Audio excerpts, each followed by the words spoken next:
dikarang oleh Imam Ghazali bahwa puasa itu punya tingkatan.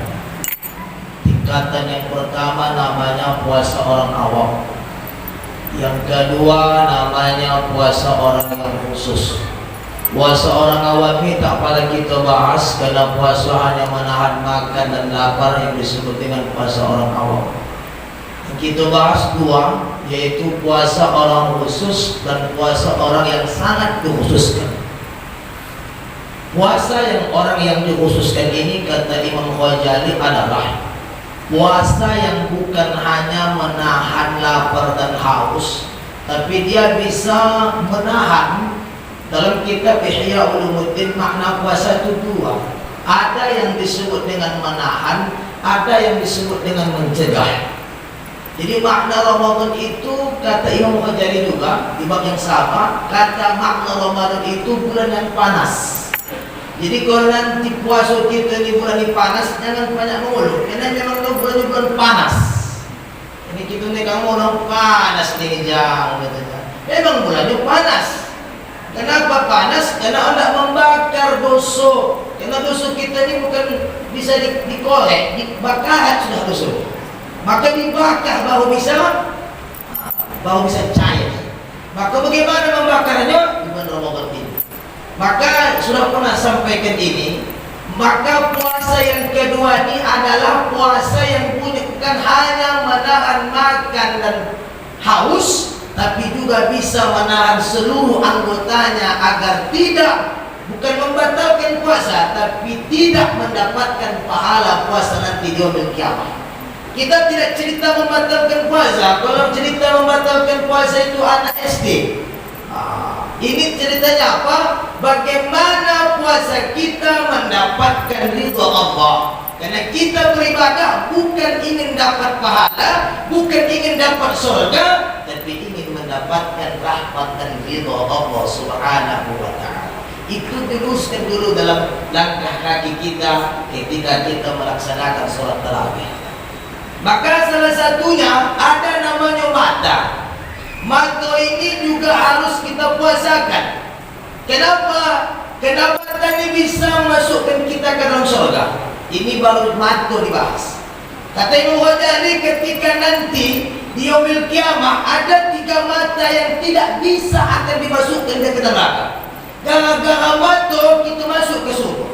Gara-gara mata, bukan gara-gara duit, bukan gara-gara jabatan. Gara-gara mata. Ketika yang pertama kata Imam Ghazali, ketika di yaumil qiyamah nanti sudah ada hamba Allah ditimbang di yaumil mizan, sudah pasti dia masuk ke dalam neraka. Ketika ditundang bahasa dalam kitab itu, dipukul dia, tak bisa dia masuk ke dalam neraka. Loh, kenapa tak bisa? Ada menahan dia. Sudah dipastikan dia masuk ke neraka, tak bisa juga.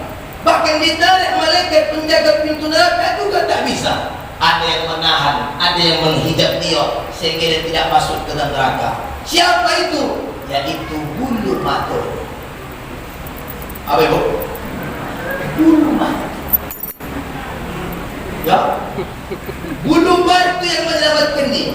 Maka bulu itu bercakap, ya Allah, engkau dulu pernah berjanji kepada hamba-Mu, bila air mata, yang air mata itu keluar dari mata, dan air mata itu tersentuh ke mana tempat, dan air mata itu keluar karena minta ampun kepada Allah, tidak akan diizinkan dia masuk ke dalam surga. Ternyata bulu mata penuh air mata karena minta ampun kepada Allah, sehingga dia tak masuk ke neraka gara-gara bulu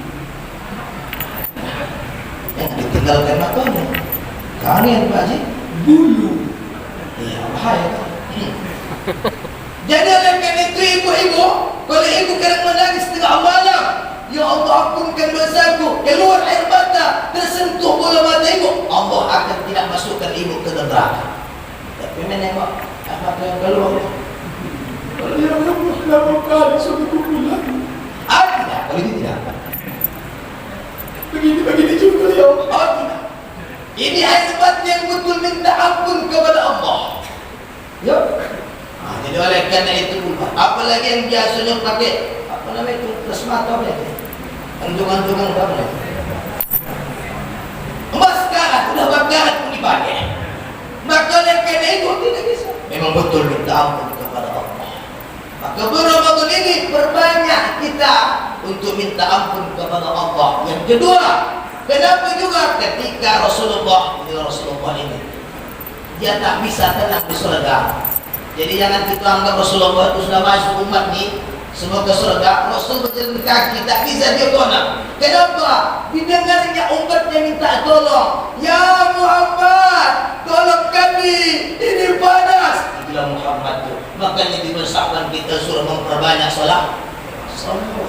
Sampai dalam sholat kalau tak dibaca namanya, sholatnya batal. Kalau tak dibaca namanya, sholatnya tak sah. Kalau tak dibaca namanya, sholatnya tak bisa memberikan pertolongan di hadapan Allah Subhanahu wa Ta'ala. Kalau namun itu tak laku. Maka oleh karena itu masuk Muhammad. Begitu masuk Muhammad dihalang oleh api. Begitu api dihalang, wahai api, aku tak masuk. Tolong kau redup atau tolong kau mati. Lalu api bercakap, ya Muhammad, aku tak bisa redup. Kenapa kau tak bisa? Memang aku tak bisa hidup. Maka saat itu bingung Muhammad. Maka saat itu datang malaikat Jibril. Wahai Muhammad, dikasih air. Dan air itu dalam gelas ini. Untuk apa ini Jibril? Siramkan air ini ke tempat yang api neraka. Begitu disiramkannya hanya satu gelas, semua api itu mati.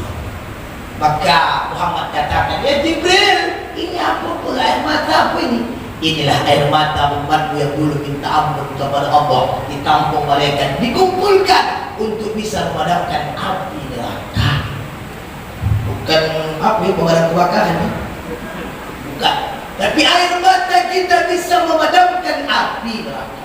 Maka oleh karena itu, mari kita di bulan Ramadan ini memperbanyak mohon ampun kepada Allah Subhanahu wa Ta'ala. Kita bersyukur. Lihat bulan Sya'ban semalam, hampir tiap hari kita dengarkan innalillah, innalillah, innalillah, innalillah. Makin lama makin doras innalillah. Tak sudah sampai ke muka Allah. Tinggal 2 gaul saja sampai ke muka Allah. Alhamdulillah. Ternyata kita masih sampai Allahumma barik lana Rajab wa Sya'ban wa ballighna.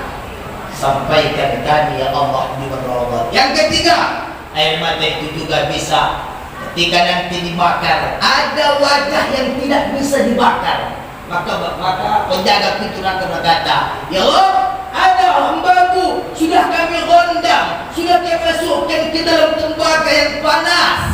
Kenapa wajahnya tak bisa dibakar? Tangannya dibakar bisa, badannya dibakar bisa, kakinya dibakar bisa. Kenapa wajahnya tak bisa dibakar? Dalam kata Allah, itu wajah selalu minta ampun kepada Allah. Air matanya keluar, tak kuizinkan wajahnya dibakar oleh api neraka. Maka oleh karena itu, mari tengah malam kita bangun meminta ampun kepada Allah. Karena tak tahu kita bagaimana kejadian untuk tahun akan datang. Musibah tiap hari turun, musibah tiap hari datang. Tak tahu kita entah lusa tahun depan Tanjung balik pula konon musibah.